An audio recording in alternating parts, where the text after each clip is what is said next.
Last week, we started talking about morality. And what we said we were going to do is we were going to look at a series of lessons about where right and wrong comes from. And we looked at a passage from Romans chapter 1 where it talks about the invisible attributes and the divine nature of God have been clearly seen through what has been made. And that's what righteousness and godliness comes from. And unrighteousness and ungodliness comes from violating God's invisible attributes and divine nature. Morality, right and wrong, flows from the very nature of God. And that's what we tried to talk about for a few minutes last week. The next couple of weeks, this week and following, I want us to get more specific. I want us to talk more specifically about different fundamental principles that reveal God's nature and that reveal right and wrong as are created within us. And today, we're going to talk about life itself. A couple of months ago, a man named Christopher Watts pled guilty to murder in a Colorado courtroom. Back up a few months before that, August of 2018, he gets a call at work from one of his wife's friends and tells him that they haven't been able to get in touch with his wife all day. He works at an oil company, an oil refinery, and he leaves and he comes home. And he goes in and the police are there and he keeps the police outside and he goes in and he searches the house. He doesn't find anything, then he lets the police in. Television cameras come and they start this massive search for his wife who is expecting a child and their two young daughters. And he gives television interviews just talking about how much he loves his wife and how his daughters are his very life and how much he wants them to come home safely. His mother-in-law calls the police and says something doesn't seem right. His wife's friends tell the police he's not acting right. And they start questioning and they start looking and they start searching. And finally he admits that he killed his wife. And first he said that he walked in on his wife and his wife was strangling their two daughters and he flew into a rage and killed his wife. And then upon further questioning and discussion of evidence, he admits that he killed his wife and his daughters. And then a woman that he had been seeing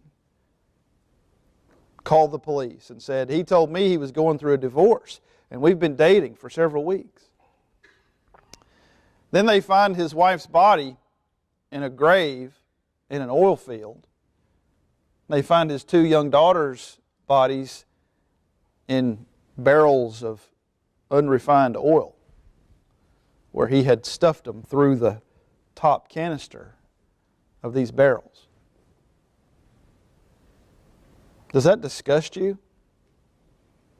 Does that bring up in the pit of your stomach a feeling of horror? A natural, instinctual understanding that that's evil? It's wrong? It's always wrong? If it doesn't, then you've got some calluses that you need to work on. It should bring up a disgust and a horror in your body because you're made in the image of God. And part of what being made in the image of God means is that you understand the value of life. If you go back to the book of Exodus and you read about Moses' birth and you read about Pharaoh being concerned about the Israelites getting too powerful, and so Pharaoh tells the midwives, when a son is born, I want you to kill the midwife. I want you to kill the children, the young boys, the baby boys. The midwives refuse. And then Pharaoh issues a decree, every baby boy has to be thrown into the Nile of the Hebrews. It's just as horrible. If you come forward to the New Testament, Matthew chapter 2, Jesus is born in Bethlehem. Wise men, men from the east, come from afar. They talked to Herod and they said, "Where is the baby that's been born King of the Jews?" Herod says, "Well, I don't know. You go find him and you come back and tell me where he is." And they go and they find him, but they don't come back and tell Herod where he is. And so what does Herod do? He sends out soldiers to the region all around Bethlehem, and they kill every male child under 2 years old. Is that not horrible? Is that not disgusting? Is that not instinctually terrible? Of course it is. Because it's the destruction of human life. It's the destruction of human potential. And we know, without having been taught anything, that it's wrong, that it's bad, that it's evil. And you don't have to teach a child that at all. You tell them the story and they know it's bad. Because we're born knowing it. We're born with that understanding. I was listening to a podcast. I've stopped listening to the radio and I've started listening to podcasts as I drive around. And I was listening to a podcast a year or two ago. It's been some time ago. This podcast is about business and economics and things of that nature, things that don't make sense. And at the end of the show, they had, I'm serious, it's about things that seem like they would be one way, but they're actually another. But at the end of the show, they had asked their listeners to call in and say, give them ideas that they think has passed. The time has passed for these ideas. They say, we want you to call in and give us ideas that people are still holding on to, but we should let go of. And so they run through this collage of these very brief snippets of all these different people that have called in. And somebody says, we should let go of this, we should let go of that. One of the ones that they put in this collage was a person saying, we should let go of the idea that every human life is special. And not only did somebody call in and leave that on a voicemail or in some sort of recording, but the editors of that show took that recording and said, you know what, let's include that idea in our podcast. That's where our culture is going. It's where our culture has been going my entire life. It's where our culture is getting further and further from that human life is not special. It's not holy. It's not sanctified. Go with me to Genesis chapter 9. Genesis chapter 9, beginning in verse 3. God says, every moving thing that is alive shall be food for you. He's talking to Noah here. This is after the flood. Noah and his family come off the ark. He says, every moving thing that is alive shall be food for you. I give all to you as I gave the green plant. Only you shall not eat flesh with its life, that is, its blood. Surely I will require your lifeblood. From every beast I will require it. And from every man's brother, I will require the life of man. Whoever sheds man's blood, by man shall his blood be shed. For in the image of God He made man. I want to make a couple of points from this passage. Number one, God says if somebody sheds innocent blood, that person should die. If one human being kills another human being without just cause, the one who killed the other should be put to death. What's God's reasoning? Man is made in God's image. That's the end there in verse 6. For in the image of God, He made man. Now the beginning of this passage says you can eat animals. I'm giving you all the animals. And so what's He doing? He's drawing a very important distinction between animal life and human life. This is something else that our culture is struggling with.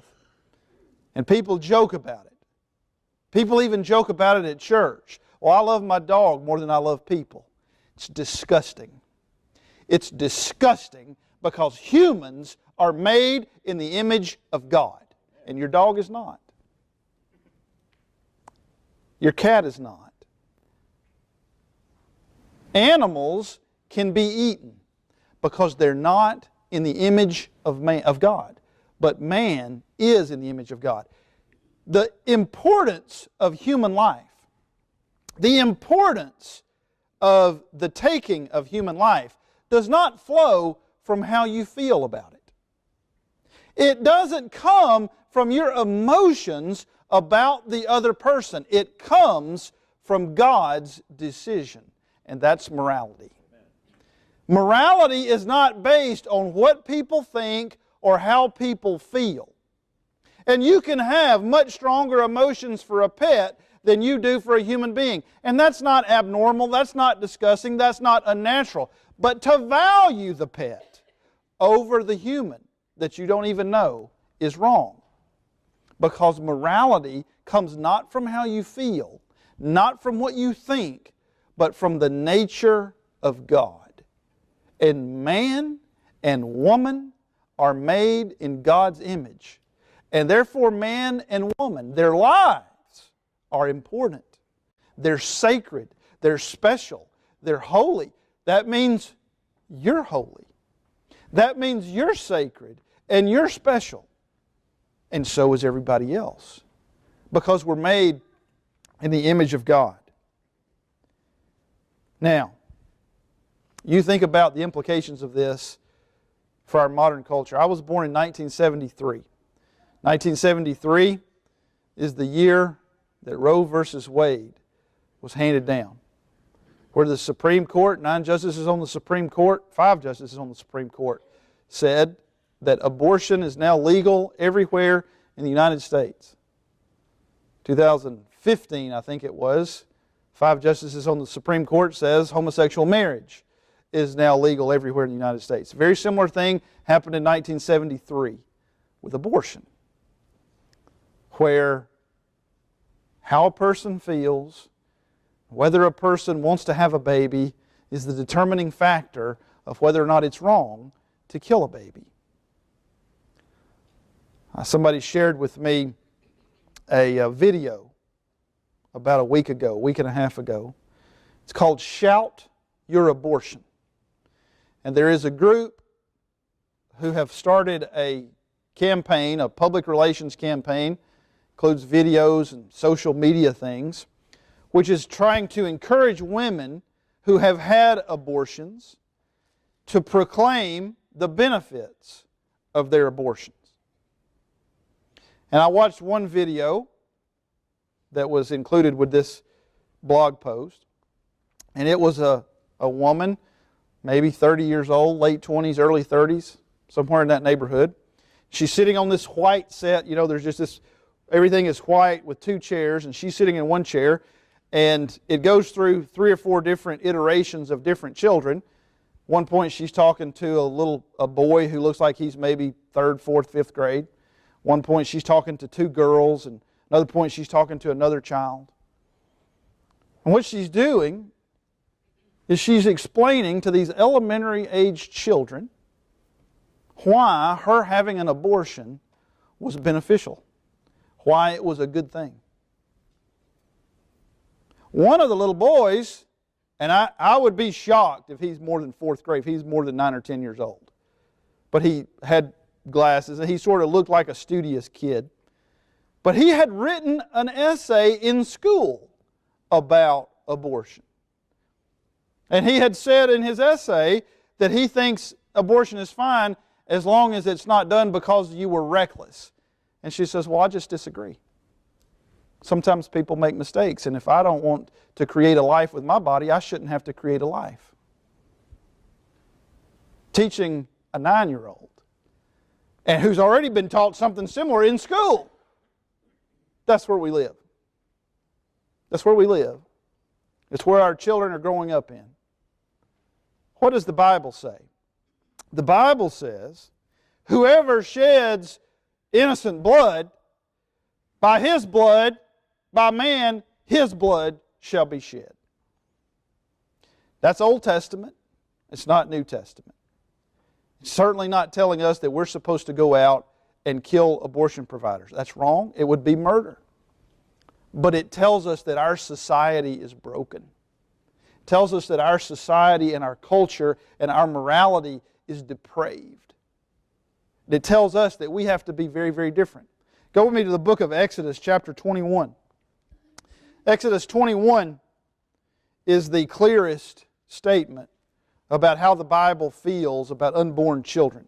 It's the clearest statement about this debate that people have over whether or not an unborn child is different than a born child. Exodus 21, verse 22, which is talking about punishment for violence, including, if you go up earlier in the chapter, death, killing, homicide. Exodus 21, verse 22, if men struggle with each other and strike a woman with child so that she gives birth prematurely. So here's the scenario. Two men are fighting. Two men are engaged in some sort of physical altercation, and they impact a woman who is expecting and cause her to go into labor. Okay, she gives birth prematurely, yet there is no injury. He shall surely be fined as the woman's husband may demand of him, and he shall pay as the judges decide. So if you hit a woman, cause her to go into labor, causes no injury, you still have to pay something based on what her husband says and what the judges arbitrate, what they decide. Verse 23, but if there is injury, any further is supplied there. If there is injury, then you shall appoint, as a penalty is also supplied, life for life. You shall appoint life for life. Eye for eye, tooth for tooth, hand for hand, foot for foot, burn for burn, wound for wound, bruise for bruise. You hurt the baby that wasn't born yet, you pay for it. You damage its hand, your hand gets damaged. You kill it, you die. That's the value that the Bible puts on an unborn life. Why is that? Because human life is sacred. Because human life is created in the image of God. Because human life carries the divine spark of God's image, and we are to value it no matter what. And you think, well, this could really just ruin her college years. This could set her back in her career forever. She may never recover. What you're saying is her career is more important than a human life. You're making a value judgment that violates the very nature of God. And it's wrong. Murder pollutes the land. Numbers 35, verse 33. So you shall not pollute the land in which you are, for blood pollutes the land, and no expiation can be made for the land for the blood that is shed on it, except by the blood of him who shed it. That's exactly what God said to Cain. When Cain killed Abel, as Vance read earlier, his blood is crying out to me from the ground. It is a deep offense to God to not value human life, to not understand that human life is made special, sanctified by God's own nature, by our own Creator. But you always hear the argument, what about killing in the Bible? What about when the Israelites went into Jericho? And God said, wipe them all out. Man, woman, child, and animal. And Achan took some stuff. And Achan was ultimately killed for that. Or when Saul was sent against the Amalekites, and he brought back the king and some of the best of the herds. And Samuel said, you're rejected as king because you didn't do what God said. How is that not wrong? For God to order the wiping out of people. Here's the deal. People use this argument to say that there is no God, that the God of the Bible is not real. But you cannot argue that killing women and children, or killing children in Jericho or in Amalek or wherever else it might be. You can't argue that that's wrong without having an independent standard of what's wrong. You can't talk about right and wrong unless you have a giver of right and wrong. And you see, the argument is made that right and wrong, it's wrong to do that because it's bad for society as a whole. Well, what about when the Germans decided that it was bad for society as a whole to have Jews alive? They decided that it would be better for society as a whole to kill all the Jews. Can society decide that? No. Why not? Because there is an independent standard of right and wrong. Where does that independent standard come from? It comes from God. And so you can't say, well, there is no God because God ordered the killing of children. Because what you're saying is God would have done wrong. But without God, there is no wrong. Without God, it's not wrong for Christopher Watts to strangle his 2 daughters and his wife. If it's better for him, if he could have a better life for that, if there's no independent standard, then there is no wrong. And if there is a wrong, it has to come from a Creator. And so when the Creator says to do it, that's what you do. And when the Creator says it's in the best interests of my plan for you to wipe out this whole city, faith says, I trust God to make that decision. And here's the thing. God doesn't explain it to the Israelites. He doesn't say how wiping out an entire population of people could be a good thing. He doesn't give them the analysis. But what if those children, those innocent children in Jericho, those innocent children in Amalek, or wherever else, what if they went to heaven? Are they better off? Absolutely. You see, God is going to balance the justice out. God is going to make the reckoning so that what we sometimes see as not a good thing is actually a good thing. But you can have no good thing without God, without that independent standard of right and wrong. And so you see, in the Old Testament, in the very text where He says, if you kill another man, He says you should be killed. So not all killing is wrong. The Bible doesn't say that all killing is wrong. The killing of innocents are wrong. Numbers 35 gives example after example of when a person who takes another person's life is not to be killed. If they kill accidentally, if they accidentally drop something on somebody, or if they get in a fight and they don't have malice aforethought and they hit somebody and they hit their head on a stone and they die, you don't kill them. Because there's a gray area between the two that God's nature accepts and sees. But I want you to come forward to the New Testament now and look at murder in the New Testament. Most of what we've looked at has been in the Old Testament. In the New Testament, 1 John chapter 3, verse 15, sets a really different standard. And it's not the only place in the New Testament, but it's very clear. 1 John chapter 3, verse 15, everyone who hates his brother is a murderer.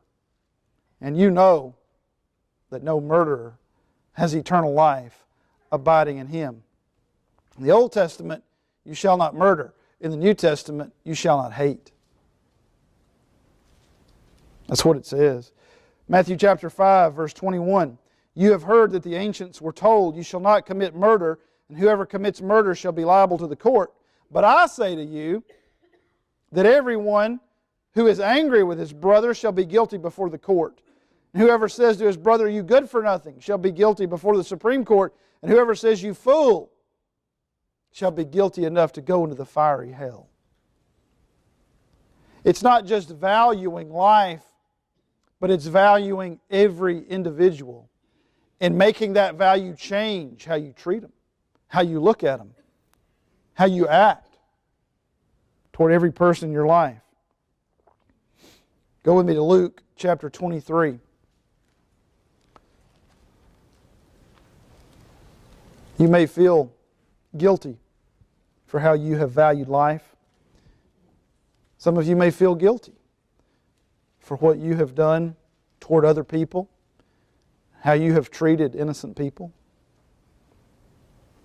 Luke chapter 23, Jesus is in front of Pilate. He's only a matter of hours and maybe minutes from the cross. Pilate is trying to find a way out of this conundrum that he's in, where the Jews are putting this powerful pressure on him to kill Jesus, and Pilate wants to find a way to snake out of it. Pilate has a man who's been arrested. In the different Gospels, he's described as an insurrectionist, a robber, and a murderer. Luke chapter 23, verse 18 says, "They cried out all together, saying, 'Away with this man, and release for us Barabbas.' He was one who had been thrown into prison for an insurrection made in the city and for murder." Come down to verse 25. "He released the man they were asking for, who had been thrown into prison for insurrection and murder, but he delivered Jesus to their will." Pilate has a man who's a robber, insurrectionist, a murderer, and he wants to send him to the cross and appease the people and let Jesus go. But the people say, "Release Barabbas and send Jesus to the cross." And Pilate does it. Jesus takes the place of the murderer. When he goes to the cross, he's hanging between two thieves, or between two robbers. I wonder if they were associated with Barabbas. I wonder if they were part of his robbery. Jesus is in the place of every sinner. Jesus is in the place of the most immoral. And so no matter what you've done, no matter how you've treated people, no matter the immorality that you've shown in your own life, Jesus is willing to take your place. He's willing to take your punishment. He shed His blood so that you could be free of anything. If you haven't been forgiven, if you haven't been washed clean from your sins and from your cruelty to others, take advantage of Jesus' sacrifice. If you need to come to Christ for the first time, to put Him on in baptism, if you need to return to Christ, please come down front as we stand and sing.